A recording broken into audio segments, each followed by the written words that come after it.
one of the best-known contemporary books on the practice of the Buddha's teaching is called The Heart, Mindfulness, the Heart of Buddhist Meditation by Venerable Nyanaponika. And it's quite a thick book, and it concerns this sutta. So now, after we have been talking about it for quite a number of days, you can realize how much there is in this one sutta, that it takes quite a long time to even just discuss it, never mind practice it. It takes even longer. We've got as far as the content of mind in contradistinction to mind states. And as you watch your own mind, you will realize what the difference is. You can also explain a mind state as a mood in the mind, whereas the content of the mind is quite a distinctive chatter sometimes, a very distinctive thinking process. And that's the one we are discussing now, Dhamma, the content of mind. We got as far as the hindrances and discussed the very first one, sensual desire. We can also call it greed, we can call it lust, we can call it wanting, desiring, craving, whatever we please. It all comes down to the same thing. Obviously, it arises because we are not totally satisfied. And in this context, it may be useful to make reference to the meditative process as it develops when the mind becomes more concentrated. Now, our sensual desires are multitudinous, of all kinds and in all directions.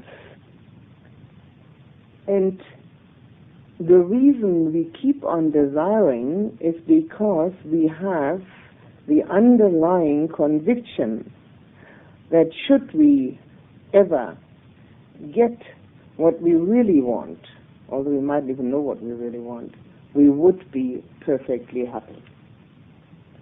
And so we keep on looking here, looking there, and very often blaming the object of our desire for not fulfilling the desire, which is of course totally absurd, because there is no object or subject that could possibly fulfill our desire of total happiness and peacefulness.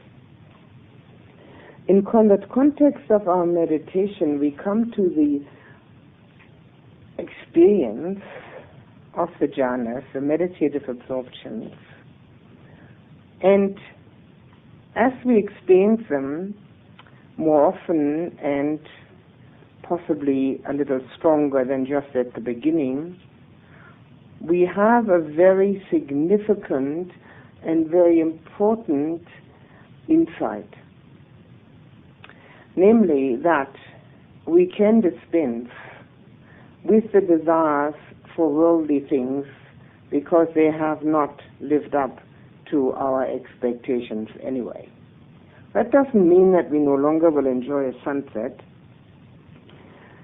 and it doesn't mean that we cannot look at a wildflower and think it's pretty, or even taste something and think that's nice. What it means is that we will no longer search because we know it can't be found out there in the world. And because we desist from that search, we release a lot of time and a lot of energy for the spiritual path. The energy and the time, which in everybody's life is limited, and which we can now release for that, because we're not spending it on trying to gratify sensual desires. Some of that gratification, as I said, will arise anyway, and it's perfectly fine to experience that.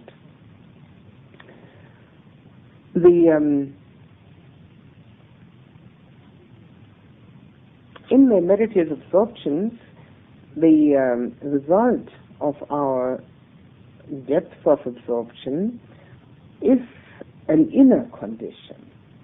The inner condition which brings this about, the cause is the inner condition. So we have now, when we get to the meditative absorption, been able to switch from the outer condition to the inner condition. We've certainly not got near the unconditioned. The unconditioned, which is Nibbana, another word for Nibbana, total liberation, freedom, has nothing to do with any of this, but all of it is on the path towards it. It does not denote Nibbana, but it's certainly the pathway to it. So we have the inner condition which makes it possible to let go of so many of our desires and wishes for gratification. However, the most deeply ingrained one, and the one which is a cause for our existence, is a craving to be, and which on the other side has the craving not to be, which are both due to the same misunderstanding of our selfhood, because we can only be if there is somebody there to be. So this craving to be is the most deeply ingrained one, but it has as its immediate counterpart the desire for the gratification of sensual desire, the craving for that. So these are the three cravings that we are beset with according to the Buddha's teaching: the craving to be, the craving not to be, and the craving for sensual pleasures. Now, as I said, through our meditative absorptions, the craving for the sensual pleasure certainly becomes much less. It doesn't get eliminated, but it becomes much less. The craving to be gets a bit of a knock, because we can only become deeply absorbed if we let go at one stage along the line there of this deeply ingrained desire to have ego affirmation.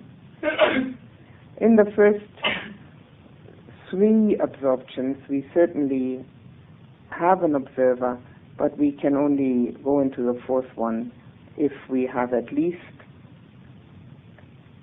minimized this craving to be. Therefore, the meditative absorptions are not only what they certainly are, pleasurable and joyful and harmonizing in one's inner life, but at the same time they bring us nearer to an absolute reality. And they bring us nearer to that reality almost automatically. Whereas without them, we'd have to strive pretty hard. No, very hard. Not that we don't have to strive to become concentrated, but that is the name of the game, isn't it? Trying to be concentrated. So the sensual pleasure, desire for sensual pleasure, which was the first of the hindrances, is then followed by ill will as a second one. You can call ill will anything you like. You can call it anger, hatred, resistance, rejection. Fear goes under the same heading, because we can only fear what we don't like. We don't fear what we love. and fear and anxiety. So it is a very expansive topic. This ill will has many other mental states within. Now, in our daily practice, we have to, of course, reinforce our meditative practice. First of all, this second hindrance is counteracted by the third factor of the meditative absorption. In Pali, piti, piti, in English, rapture, bliss, delight. Possibly delight is the best word, because the other two sound too exalted. I would say delight is a good word, which is caused by physical sensation. And that is the counteraction for ill will. Naturally, during the meditation, that's obvious. However, it carries forward into daily life. If we are able to go back into that meditative state at will, and only then does it become a truly meditative state, when we can go there when we want to, our dislikes and resistances and rejections in daily life no longer seem to be so important. They no longer carry such a sting with them, because the mind knows it can go back to having delight when it wishes. And it isn't dependent upon the pleasantness that very often does not arise from other people and in the world. So our own ill will is strongly counteracted through that aspect of the first meditative absorption, which is actually, as I usually call it, the entry hall, the first step, which shows us that, we're getting concentrated. Ill will is a very strong characteristic of all beings. We're mostly concerned with human beings. And it needs reinforcement. The counteraction needs reinforcement in our daily living. The prescribed reinforcement by the Buddha is loving-kindness meditation and loving-kindness actions. So it's not just enough to sit there and meditate and meditate and meditate and love the whole world. We have to actually do something about it. And loving the whole world is a little difficult to do something with, because we don't have that kind of far-reaching effect to show our love to the whole world. But in mental states, it's much easier to love the whole world than it is to love the people you live with, because the whole world is abstract and does not say things and do things which we don't like. So we must never get carried away by the idea that because we do loving-kindness meditation and actually try to love everybody everywhere, that we're actually doing it. The proof of the pudding is in the fact that we love the people that we're together with and whose difficulties and whose failings we know. When we know people's failings and love them, that can be called love. So in our daily living, we have, all of us, many opportunities to actualize the thought processes and the feeling processes which we generate in the loving-kindness meditation. The loving-kindness meditation is designed for directing the mind in that direction. And then we need to follow through on that. We need to follow through on that in a manner and form that we are capable of.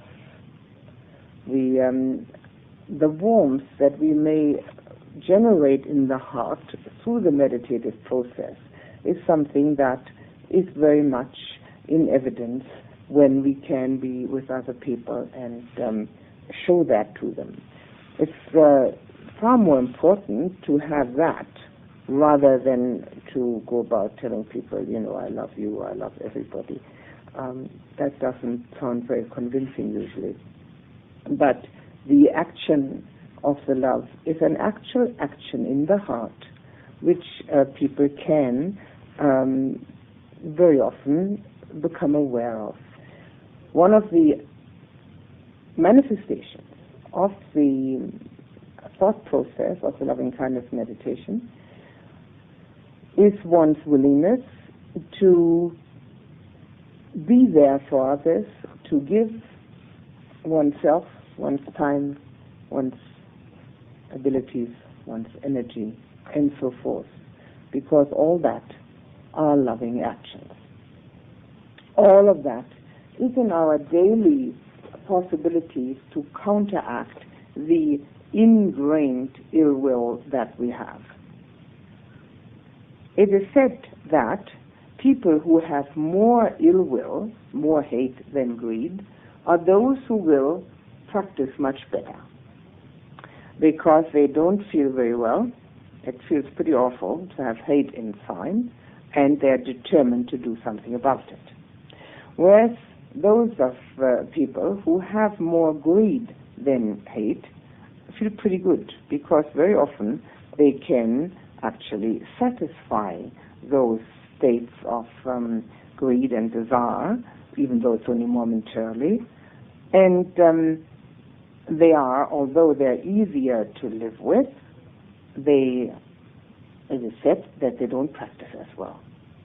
They're much easier to be sidetracked from the practice and far easier indulge themselves in taking it easy, whereas a person that has more hate is a person who will be very diligent and determined.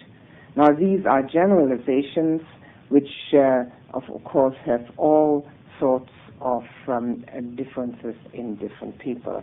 It's just an explanation of seeing what the results of greed and hate very often are. The Buddha compared hate with a bilious disease, ill will, the bile coming up. Feels terrible. If one is really hateful and really dislikes somebody very much, one doesn't feel very good. It's an unpleasant feeling within. He compared the water pond with one where there was a lot of wind and the waves of the water went very high, so one couldn't see one's likeness. Anger feels very it's a strong movement in the emotion. And his remedy is the loving kindness meditation and loving kindness action. Now, these are, loving kindness action particularly, is a deliberate thing that we can do even at times when we don't feel like it.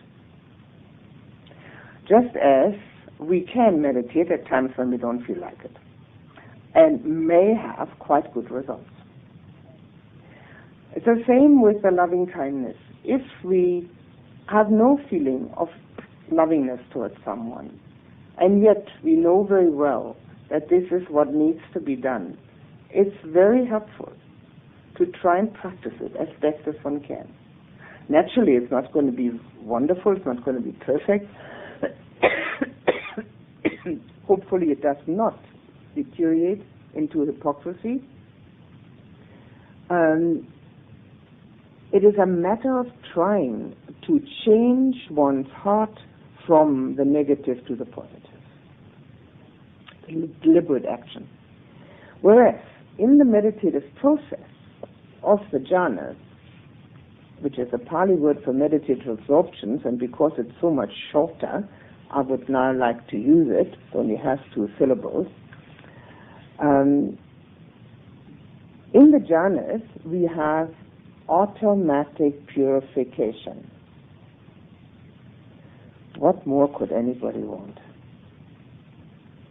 One feels, at least I do, sorry, that it isn't generally practiced more because of the fact that it has such excellent results.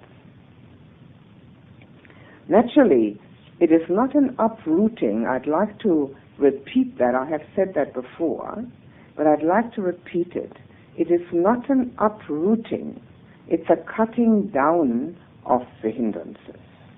And as we cut them down, they are less and less obstructive, obviously.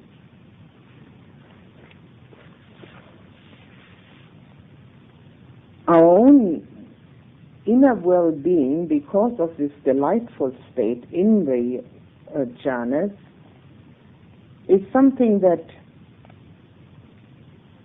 makes a lot of difference, makes a whole difference between the ordinary way that we live and a way which has a promise of utter peace. Not that we have, because of the first absorption, already achieved complete and utter peace, nothing like it, but the promise is there. We can see a little light at the end of the tunnel. There is something else. It isn't just the world. There is an inner experience which shows us that we are not strictly corporality or thinking. We have something else within. Whatever name we like to give that doesn't matter. The main thing is to experience it.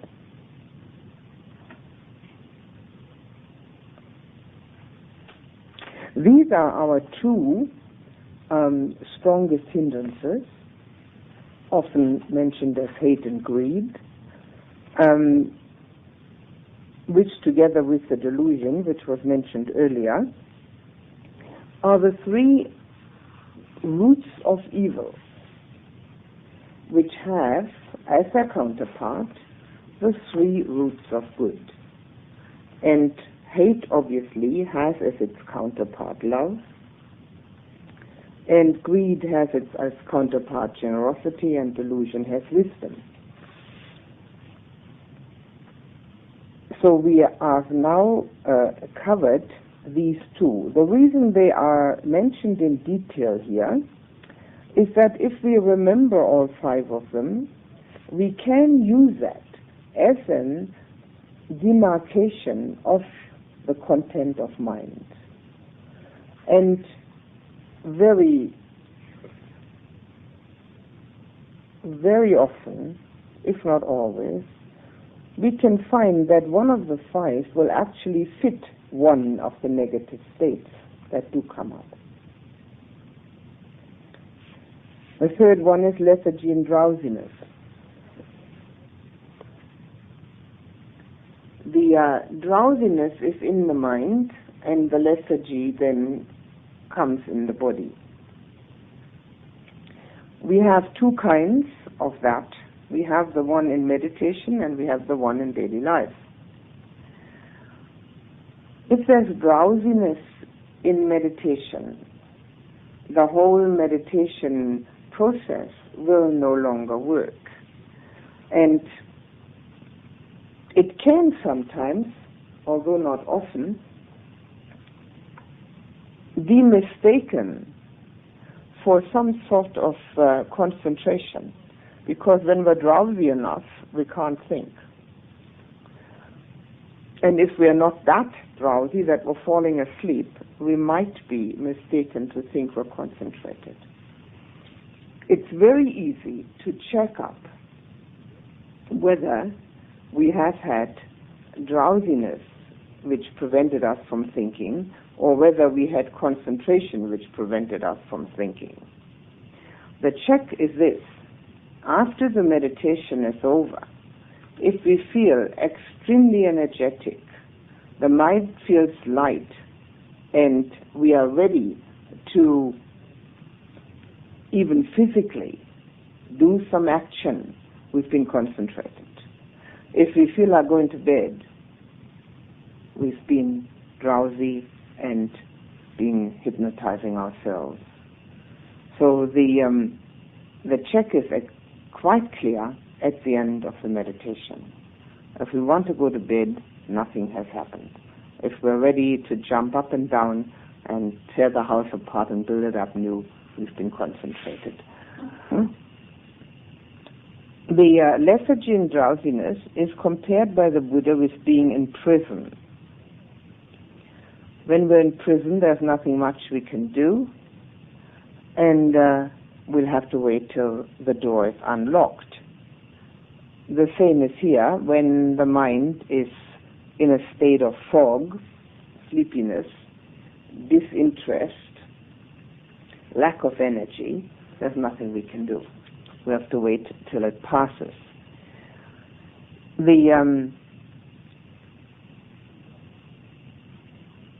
Of course, when the concentration has arisen, then that sort of thing cannot happen. The counteraction for the factors of meditation is the very first one, which is the initial application, which means sitting down and trying to get concentrated, which is the remedy for lethargy and drowsiness. In other words, what I just said, even if one doesn't feel like it, just to sit down and do it. Now, if the mind refuses and stays drowsy, again and again to refer back to the meditation subject.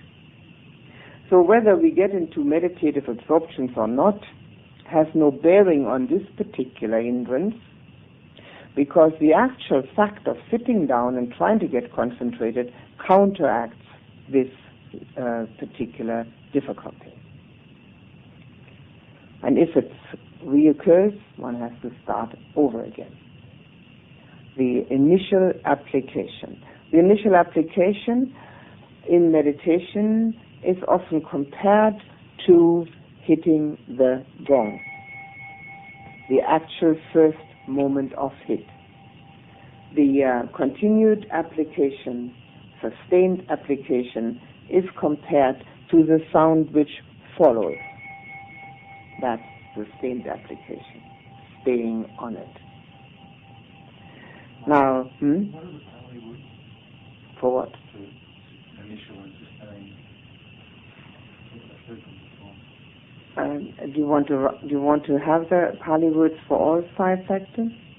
Vitaka and first one is vitaka, and the second one is vichara, and the third one is piti.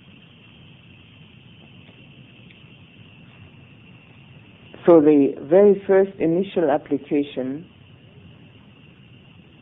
counteracts this for the meditative state. Now, of course, we also have to continue this in daily life, not to procrastinate, to do it now, to realize that we don't have any other moment except this one.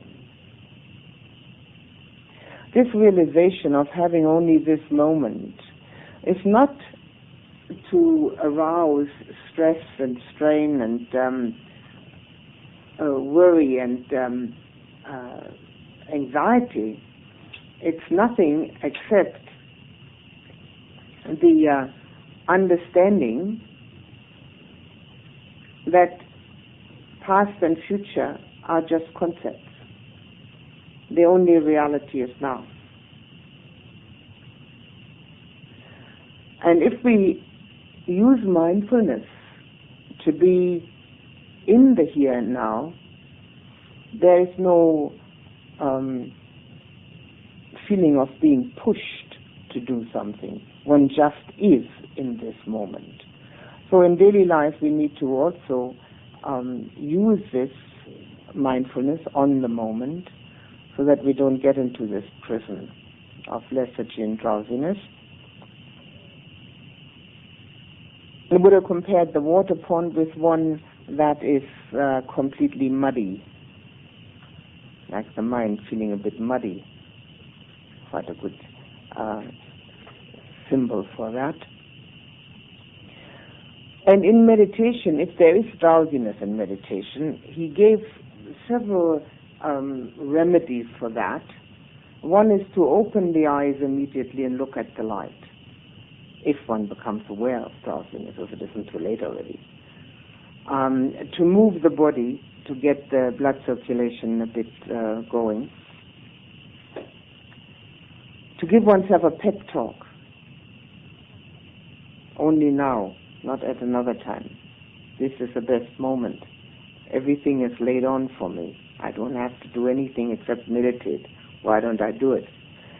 Or anything that will be helpful in the way of talking to oneself.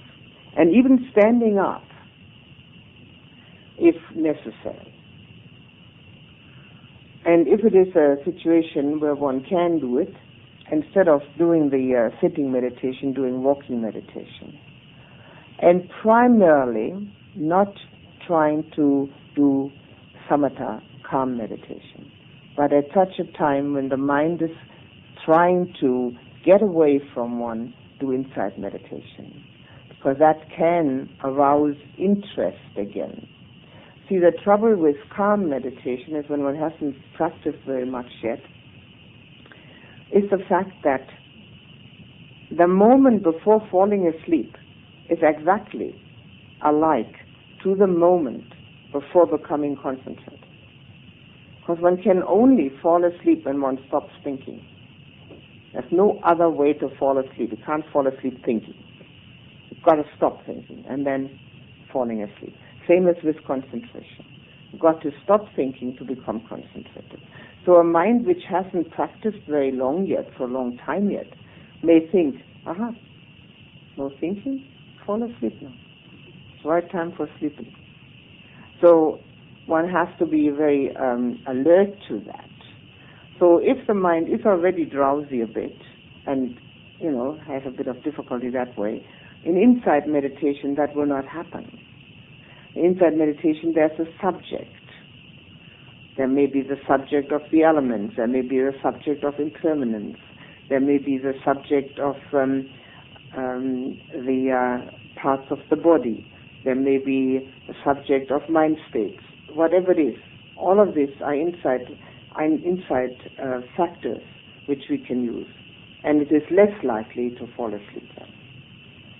So when there is such a difficulty in the meditative state, use insight meditation. Any one of the different ones we have already discussed.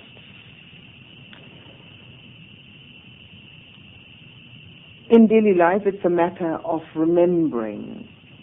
Now, you see, we do know a lot of things, and much of the Buddha's teaching, the mind can say, well, yes, of course, naturally. That's nothing new. I've always known that. Quite so. But have I always done it? Probably never. And it's the same after we hear it again or read it again. We're quite in accord with it. We agree to it. It's all right. It's fine. But do we actually do it? It's not easy to remember. The mind has a faculty of cutting out those things which are not comfortable, easy, pleasurable. So maybe it's more pleasurable to lie down and do nothing than it is to get up and do what is needed, because we have forgotten that we have actually only this particular moment and that the drowsiness of the mind isn't going to help us. So in daily living, it is always a matter of trying to remember the Buddha's words and see how they apply to the momentary state. That doesn't mean that we shouldn't take a rest. It has nothing to do with that. Naturally, the body has to rest, and as the body has to rest, the mind will also have only the dream state to fall back on. But it is a matter of where we often see people who have very little to do, very few duties and responsibilities, can't get anything done. And those who've got a lot to do always take on one more thing and get it done. It's not because there's more than 24 hours in their day, it's just because the mind keeps alert.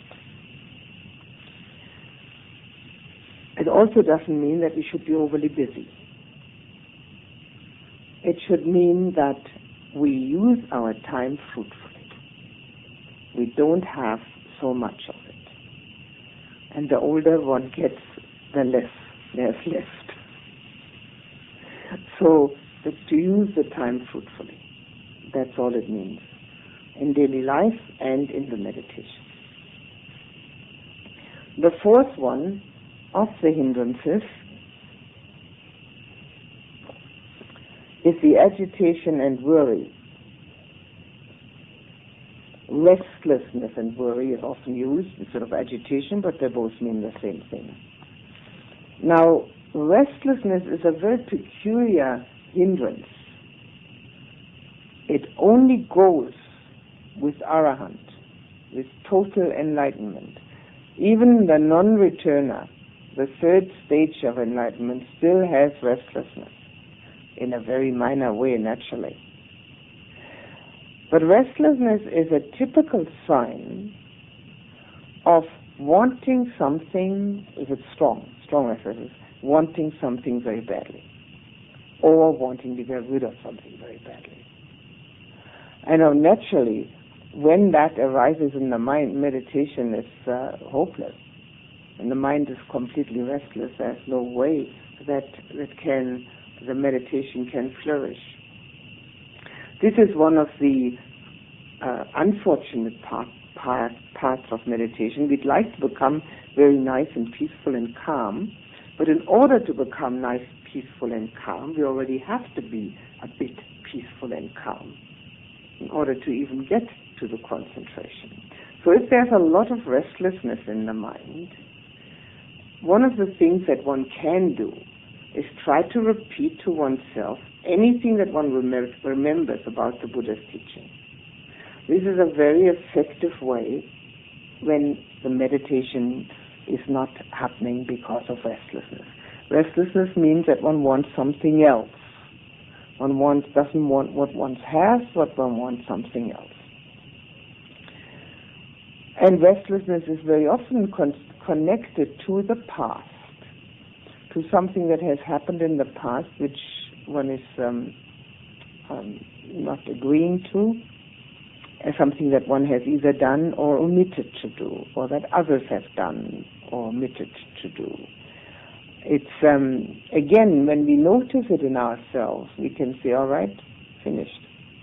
Past is gone. It may still have an effect on somebody's karma, but it's done, it's finished. And worry is practically always about the future.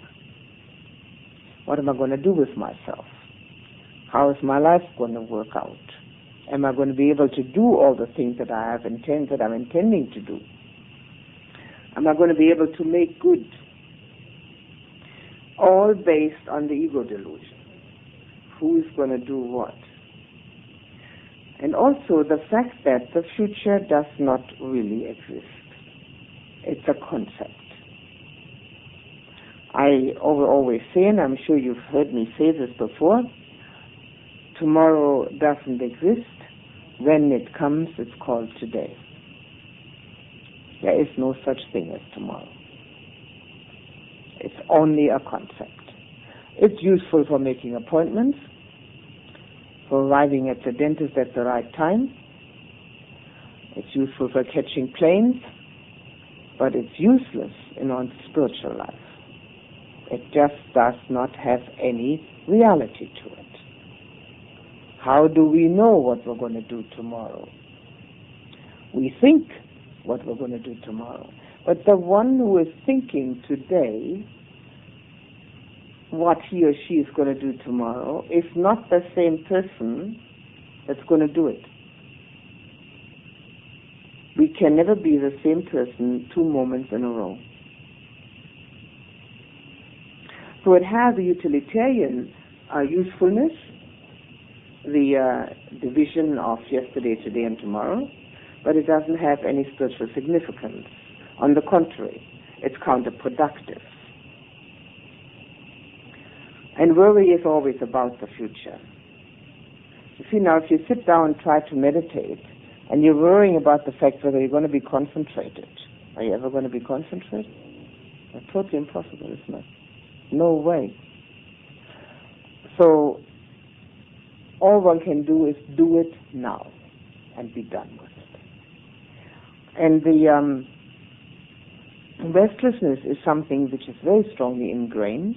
Both, of course, all of these hindrances are based on the ego concept, that's clear.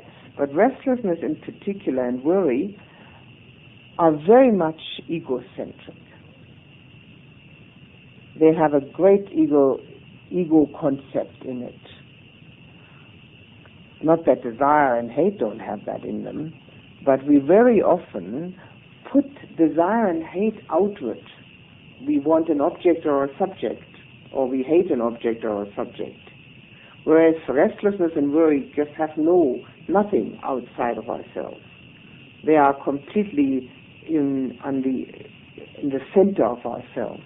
So restlessness can be observed as a mind state, and one of the effective things to do is to try and remember maybe one of the chants. The Dhamma of the Blessed One is perfectly expounded: to be seen here and now, not a matter of time. Now, if you've chanted it often enough, you'll know it by heart. I mean, it takes a matter of 6 or 7 times and you know it by heart. To be seen here and now, not a matter of time. There's only an example. Anything you remember, which has any connotation of doing it now and not thinking about the past, which makes restlessness arise. Also, desire makes restlessness arise. And very often, restlessness and worry arise because of lack of direction. There's no direction in life. One doesn't know exactly what to do with oneself. Those two have an open field. So one needs to maybe check up on one's priorities. That's in one's daily life. The Buddha compared them to being a slave. One has no jurisdiction over one's mind states. One is a slave to them. Now, nobody likes to be a slave. One is totally unfree, of course. And the antidotes which he described was learning more about the Dhamma and being together with wise and mature people.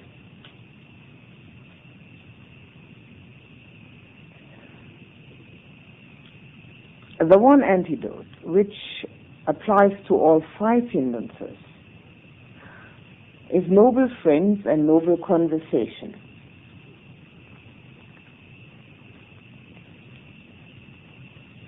Noble friends are very often, as a terminology, meant to be those who are on a spiritual path and preferably have gone ahead already a few steps, so that they can be of assistance. And noble conversation naturally concerns itself with some universal truths which are uplifting and helpful.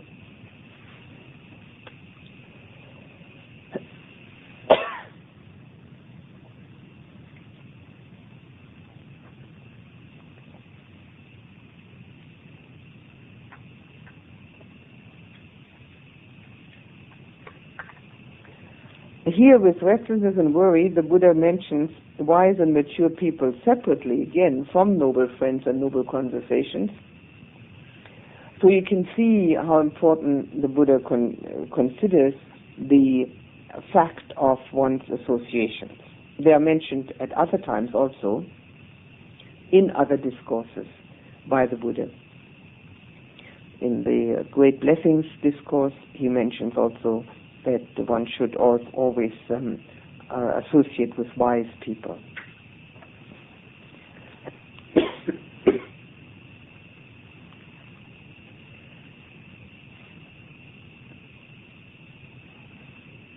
If the mind is restless or worried in the meditative state, it is a matter of becoming aware of one's mind states and trying to learn to substitute. Now again, I'd like to mention once more that the actual understanding of thinking is not sufficient and never once mentioned in any of these instructions. This whole sutta is instructions on calm and insight meditation. Not once does the Buddha mention the fact that one should just note that one is thinking. I'd like to make that very emphatic point, because it's often mentioned that that is what one should do. If you can remember the things we have read here, this is not once mentioned. It's either the mind state, which you could call a mood, what it is, or it is a content of mind. Now here, in the meditative state, we may come to the content of restlessness or worry, or any of these others that we have talked about. And as we see that and label it, we may not be successful to substitute the breath right then and there. We may have to substitute a positive mind state first. Now, a positive mind state which would be opposed to worry would be accepting. Not to worry about something, but to accept it, just the way it is. And an opposing mind state to being restless would be to drop the wishing for whatever it is that one wants to get. Now that takes a bit of insight into one's mind states, which would be that particular mindfulness. Very helpful in the meditation, very helpful in daily living. Is this quite clear? Are there any questions before I get to the last one? Yes. I've got a question about association. With people? Yes.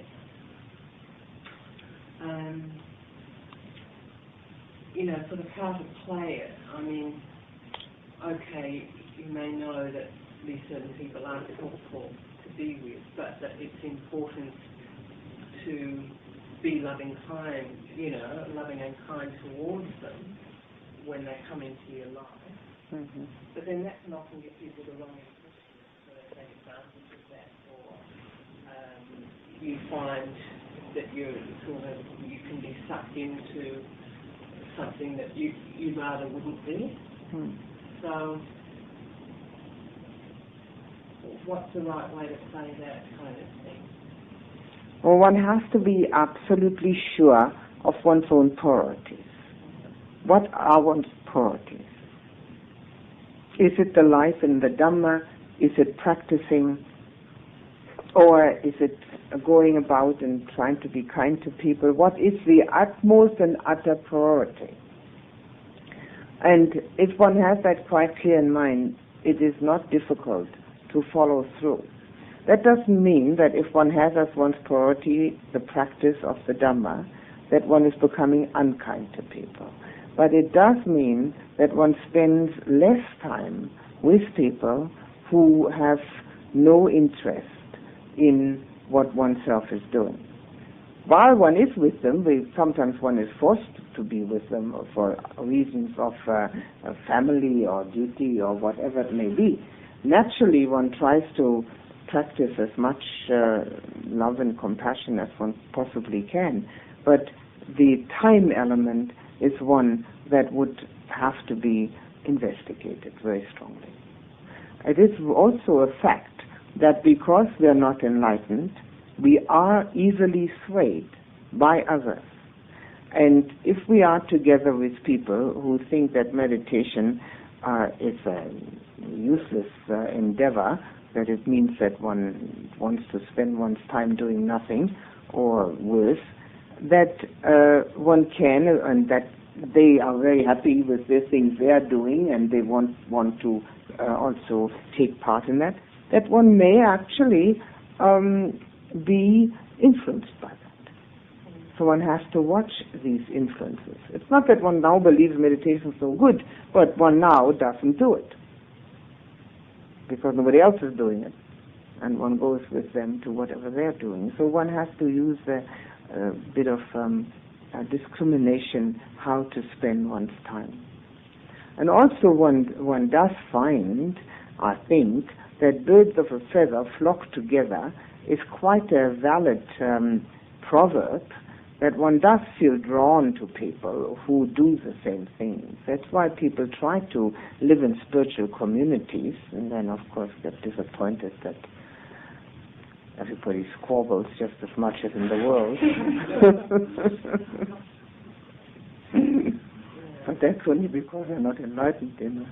Yes, thank you. That's really helpful.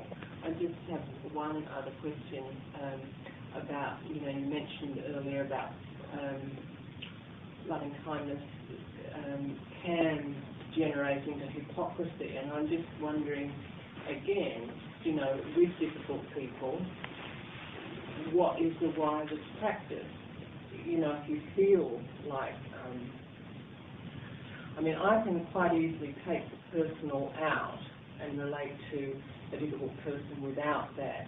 But then I sort of feel I can be giving them the wrong impression. Sorry, I don't think I'm understanding what you're saying. You can take what out? The personal, like my personal yes. resistance to that person. Yes. I can easily sort of pluck out and yes. feel genuine loving kindness towards them. No, you can't. When you take the personal out, you can't be genuine loving kindness. Oh. You can be polite, friendly, attentive, listening, equanimous, but you can't be loving. That's a personal reaction from the heart.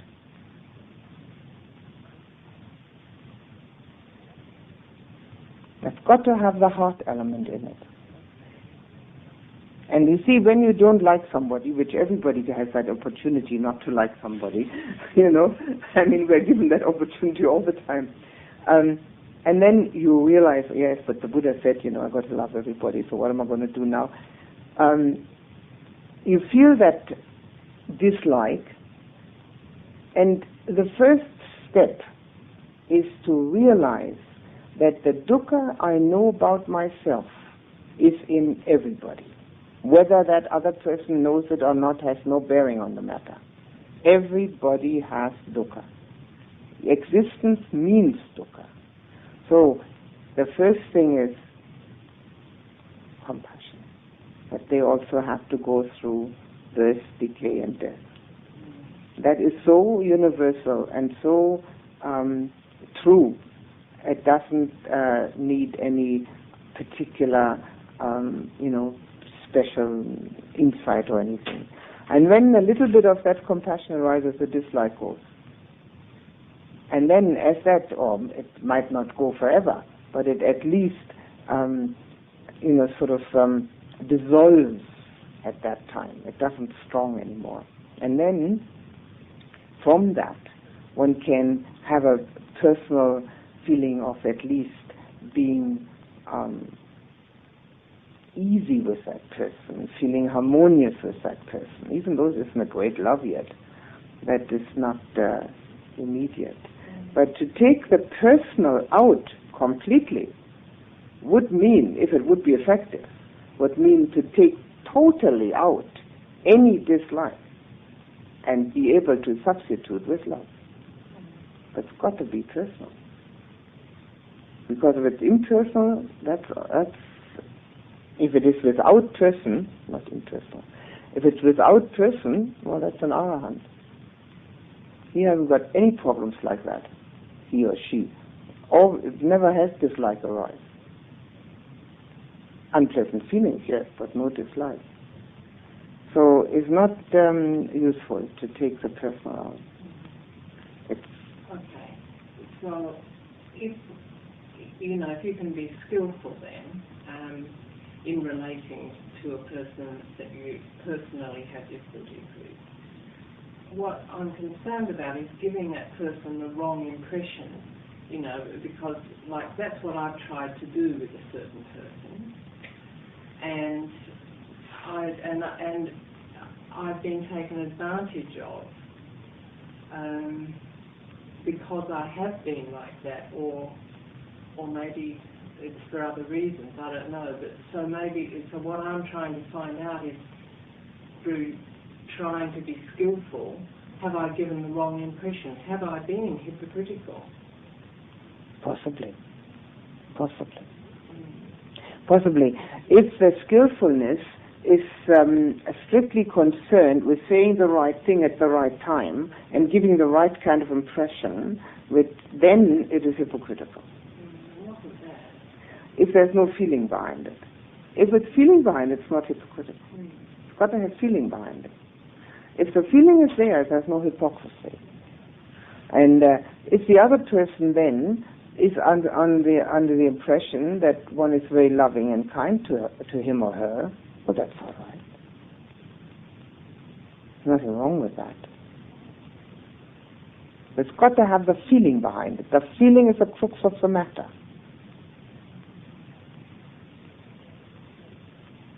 That's where it stands and falls, with the feeling. The skillfulness applies to words. We can use skillfulness in words. We can say something skillful or unskillful. But it's still the feeling which matters. And this is something that with mindfulness does become more and more apparent. But if there is negative feeling behind it, then it can still be hypocritical. It is, yes, certainly.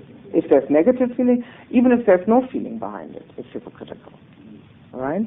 If there's a good feeling behind it and skillfulness of words, then everything's fine, no problem. But if the feeling is the crux of the matter. It's what it hinges on. Yeah, I still don't feel I've communicated to you what I'm trying to communicate. So I have one more go and then leave it. Well, say I had been cool to this person rather than trying to work with them, in as kind a way as I possibly could. Well, then I feel that I would have communicated my difficulties with them, perhaps, and I wouldn't then have been taken advantage of subsequently. What's this business about being taken advantage of? Well, how does somebody else take advantage of one? One allows this, otherwise it's impossible. Even though one allows it without being aware of it. I mean, nobody can take advantage of one if one doesn't allow it to happen. So it could be that one isn't aware of what's happening, sure. But as soon as one is aware of it, one would put a stop to that. Yeah. And coolness, communicating coolness to another person, I don't see any great value in that. Why should that be necessary? I mean, if I want to communicate to somebody that I don't agree with them, I tell them so. I mean, how would they know what I mean if I don't tell them? I mean, they've got a hard enough time knowing what I mean when I do tell them.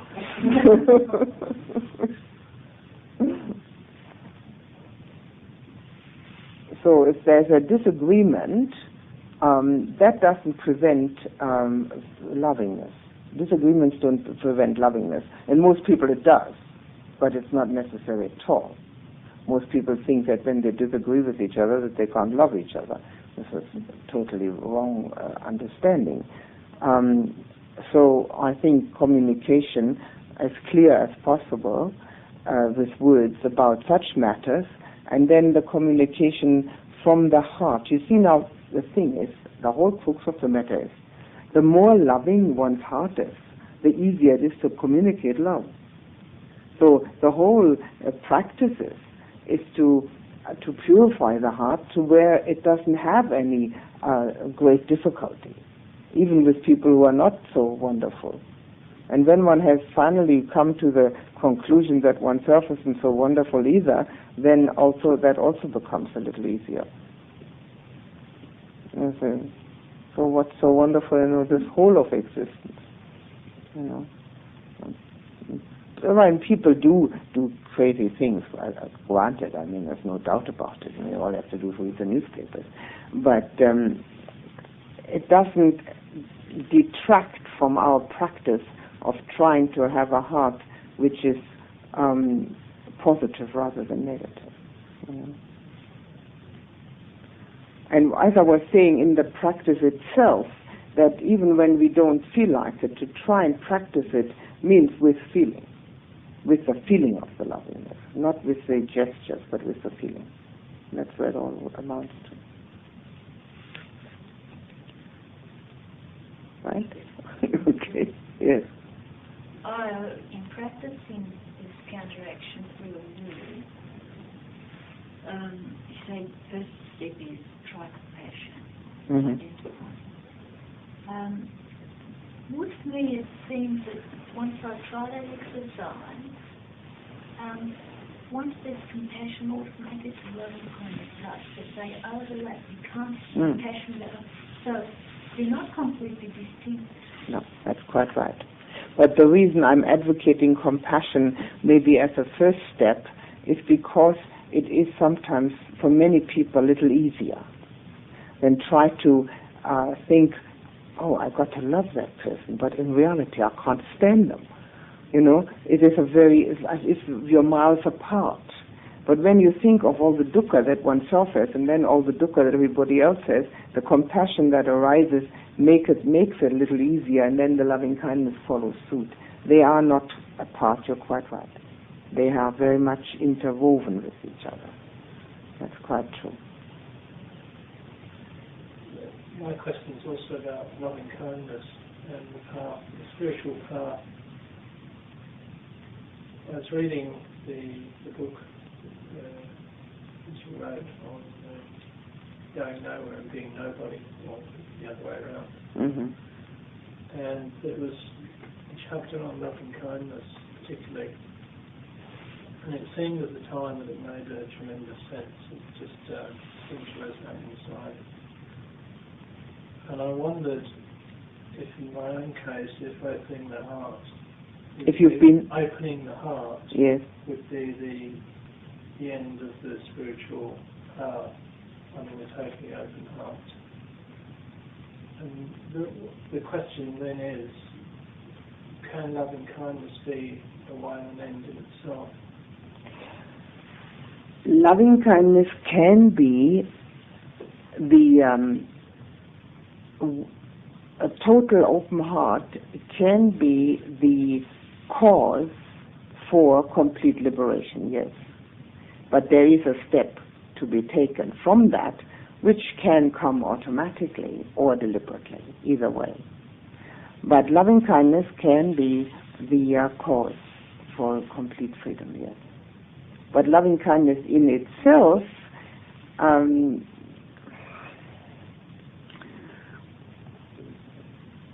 in methodology, no, there's another step. I think I understand what you're saying. Is it that the practicing of the loving kindness, the actual doing it, is quite different from any verbalization or any mental process that one may have to work on in order to actually to see this thing in oneself that is hindering the heart opening. No, I didn't mean that. Although all what you're saying is quite so, but I didn't mean that. What I mean is that the loving kindness, which purifies the heart completely and makes it pliable, expandable, and to the unlimited, is the step before letting go of self. And that letting go of self is the step that leads to complete freedom. So the actually loving kindness together with the jhanas is the pathway which is called Chitta Vimutti, liberation of the heart. And then there's the other one, which is Panya Vimutti, which is liberation of the mind, or I should say, no, that's a wrong translation, sorry. Liberation by wisdom. Because the word chitta can be translated in either heart or mind. But in order to give the distinction, I will say one is a liberation of the heart, and the other one is a liberation by wisdom. So the one who has liberation by wisdom will get all the insights and possibly then, through the insights, be able to take the step towards calm and towards letting go of self. Whereas the liberation through the heart goes along with the loving kindness and the meditative absorptions and lets go of self. At the apex, both meet, but these are the two pathways. Right, so at the beginning of the text there it says that jhana meditation cuts down the five hindrances, but it doesn't actually uproot them. So is it in conjunction with loving kindness that together they form a method of removing completely the roots that No. seem ultimately necessary? No. The jhanas and the loving kindness will not uproot. They will cut down to the point where they are so puny and weak that we can uproot them. Only insight uproots. So, yeah. These are the pathways, but they lead to the point of being so little, there's so little hindrance left that the insight of which has been gained on the way is then possible to actually manifest by letting go of self. Only insight uproots. Okay. One more hindrance. And that's very often, as I said, called skeptical doubt. In this case here, I think it is translated as being uncertainty. I think the word uncertainty is actually preferable because the word skeptical doubt is not so common. And it is compared by the Buddha to wandering around in the desert without any provisions, without any roadmap, going around in circles, and finally being overcome by bandits and killed. Now, uncertainty manifests in different ways. Very often it manifests in which meditation method should I follow? Which teacher should I follow? How should I do it? What should I do?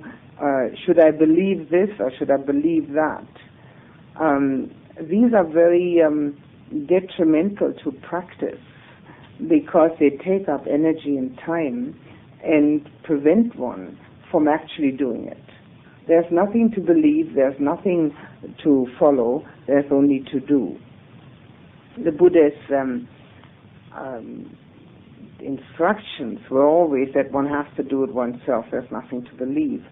So this doubt is also about one's own ability. the doubting that one can actually do it. It all sounds so grand and exalted, and can one actually do something like that? For that we can be assured that every human mind that we call normal is able to change its level of consciousness. And we have already, all of us, experienced changes in level of consciousness downward.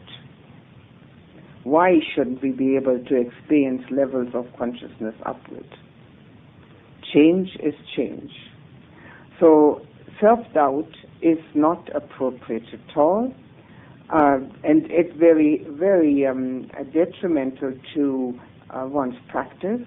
And the doubt of which way to go and what to do besets people very often, and very often results in their making quite bad karma by putting that uncertainty and that doubt, instead of seeing it within themselves, putting it out onto the person or the teaching that they're doubting, and by doing so, denigrating it. And that's also a very dangerous thing to do, because oneself has only opinions and not absolute truth in one's mind. So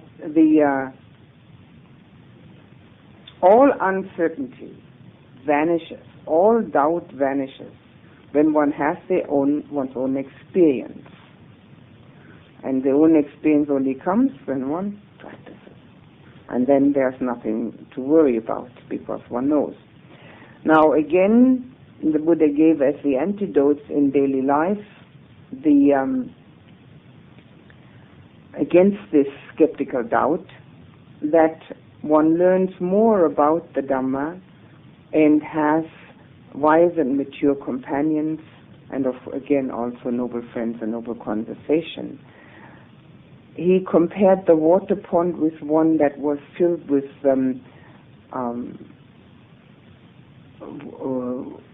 growth, where there was so much greenery growing in the water that one couldn't see one's likeness. This one disappears completely only with the first step, the first experience of Nibbana, stream entry. However, it is very much reduced and almost completely negated when the concentration happens, when the sustained application to the meditation subject becomes possible, because one now sees that one has the ability to do it. And one also sees that there is something else to be done except the worldly things. So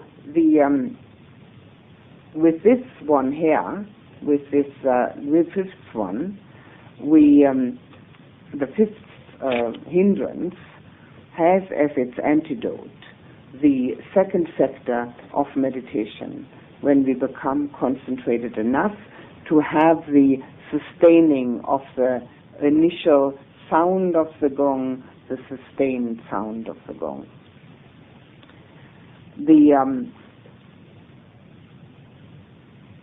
With all five hindrances, you can see that we have to work on them in our daily lives, but we have such an enormous assistance through the meditative process that cannot even be put into words what a difference that makes.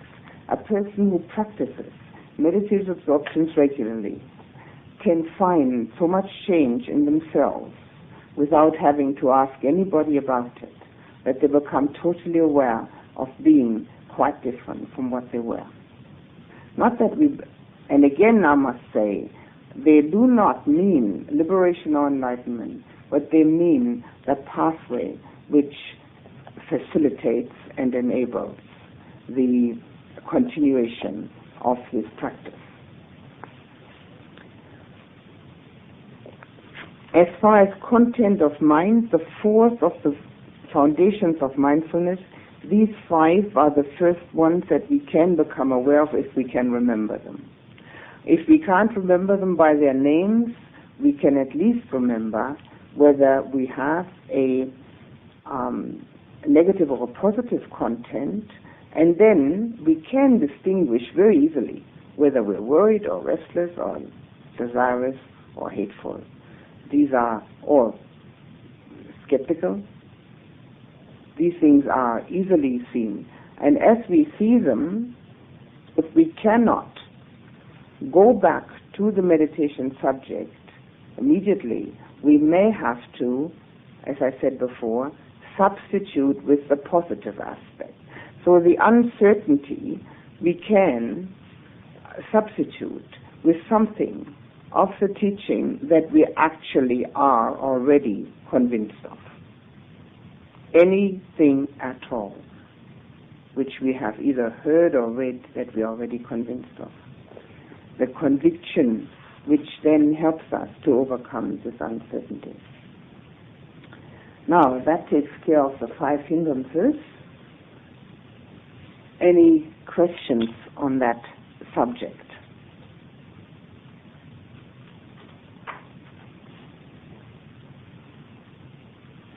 Everything totally clear? Yes? What's the antidote to agitation and worry of the jhana? That the... I didn't say that, did I? Oh, yeah, I think I didn't. I think I didn't mention it. So in the jhana, it is the 4th one. It is the happiness which arises. You see now, that's right. I didn't mention it. The happiness which arises even in the first, already in the first jhana, that prevents restlessness and worry, because when there's happiness in the mind, restlessness and worry cannot arise at the same time. So the 4th factor of the jhanas counteracts the 4th hindrance. 4 and 4 stand next to each other. So in Pali, you were writing down Pali, that's sukha. Yeah.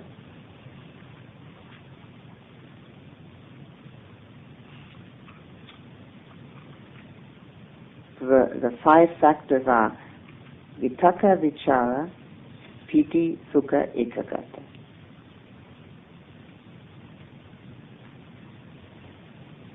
But mainly you should know them in English.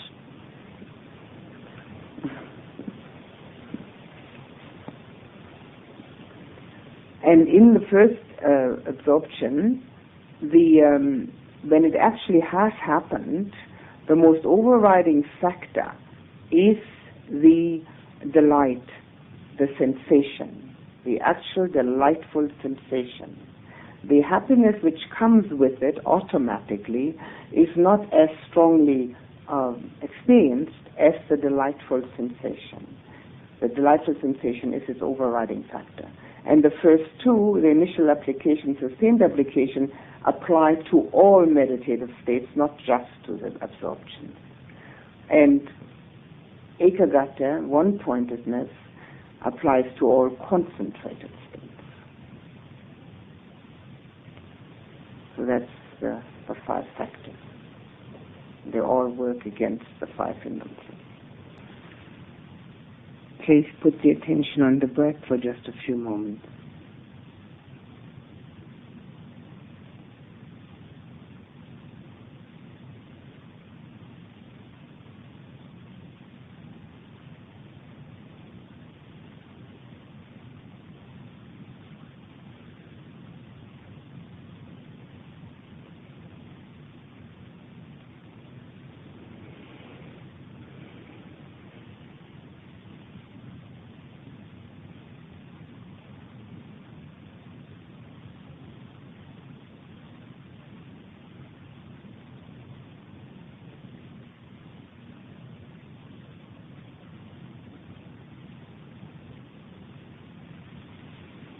Let a feeling of appreciation arise in yourself.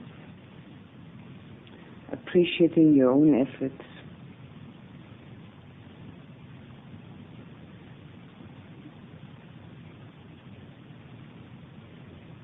appreciating everything good about yourself that you can think of.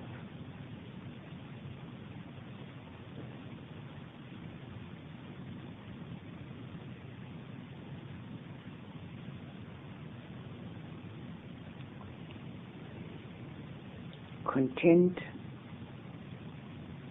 with yourself, loving towards yourself.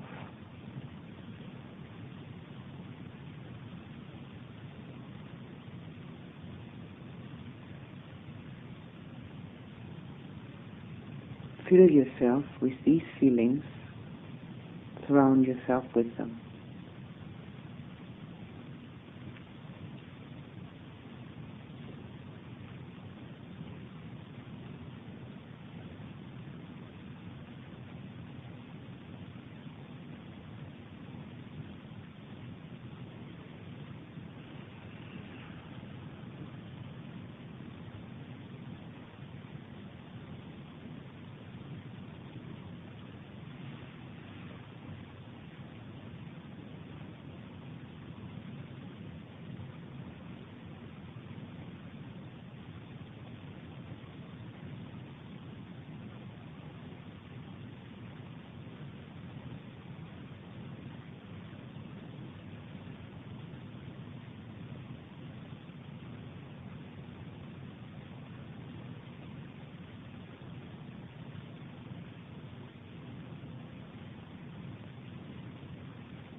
Now extend this appreciation to the person nearest you in this room, appreciating his or her efforts,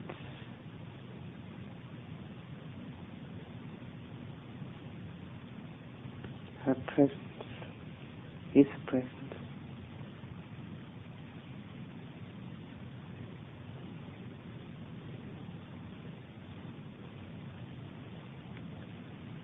Fill that person with contentment which extends from your heart to that person's heart, and surround him or her with your lovingness.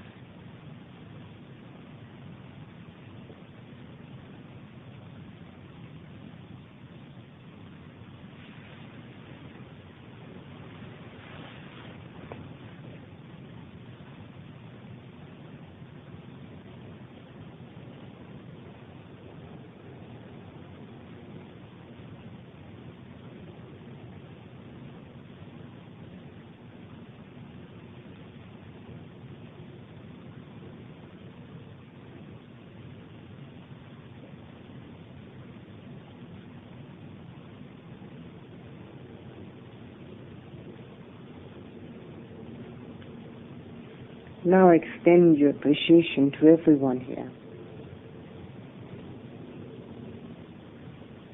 Being glad about everyone's presence, appreciating everyone's efforts.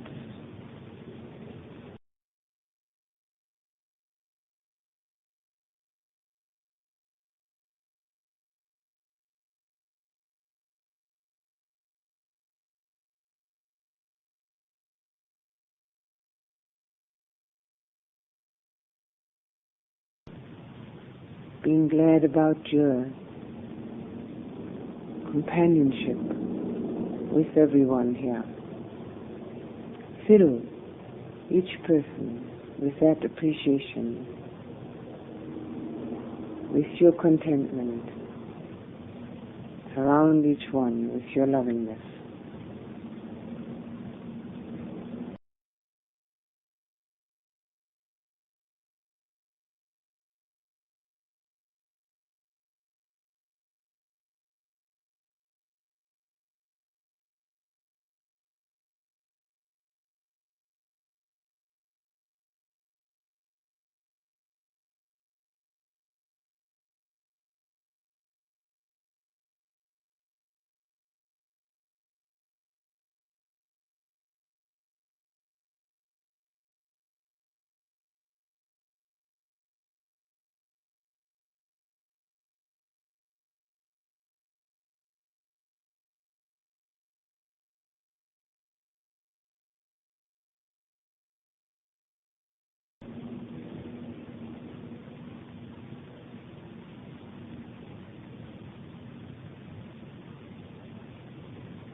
Think of those people who are near and dear to you. Appreciate their goodness.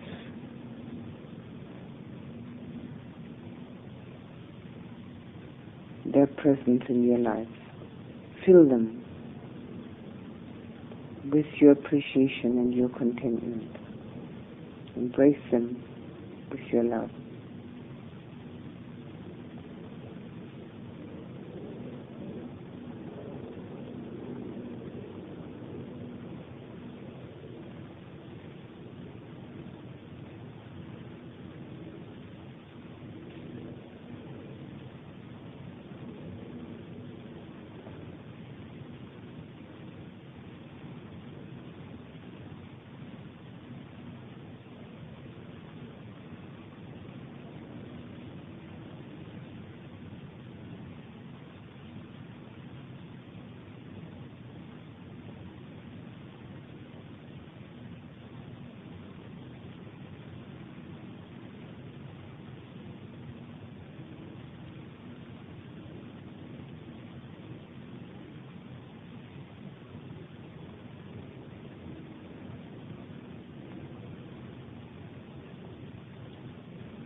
Think of all your good friends.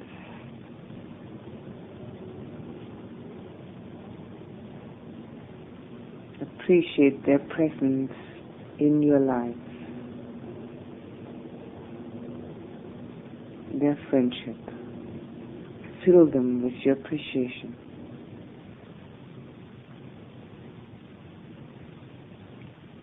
Extend to them your joy and your contentment.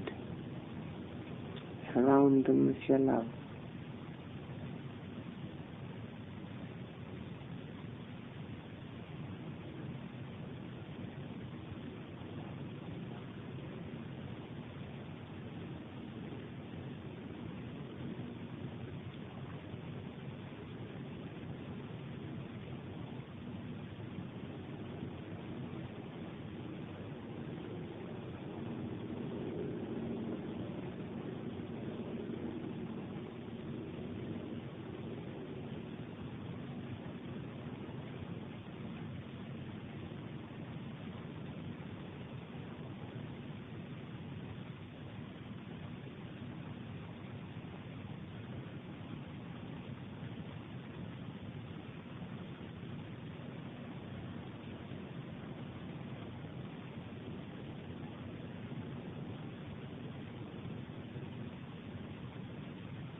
Think of all the people you know have met here and there, have spoken to at one time or another.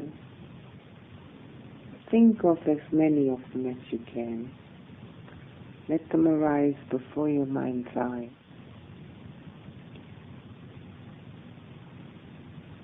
Appreciate that they're part of your life.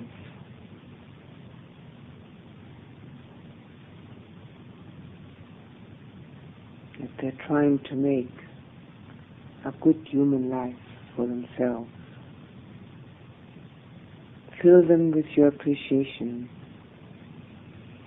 Fill them with your happiness and contentment. Surround them with your love.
If there's anyone in your life whom you don't like very much,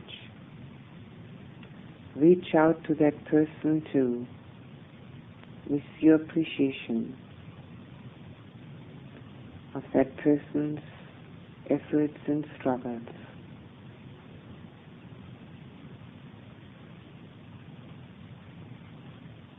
Fill him or her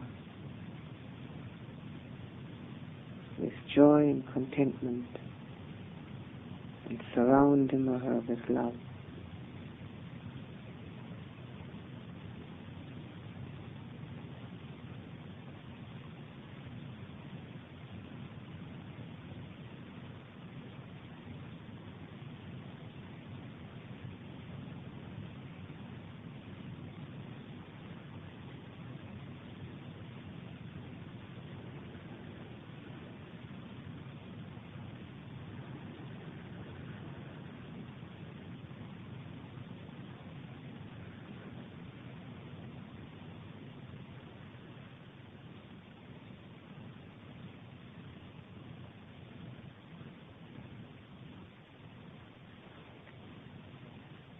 Think of people everywhere,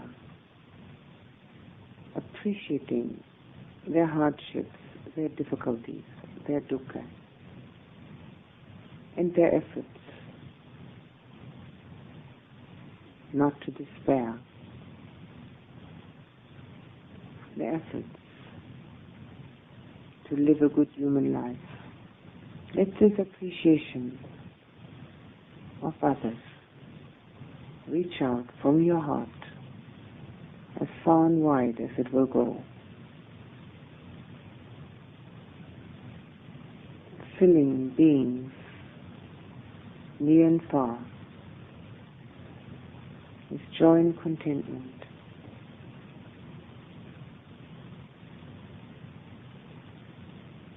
and surrounding them with the gift of your love.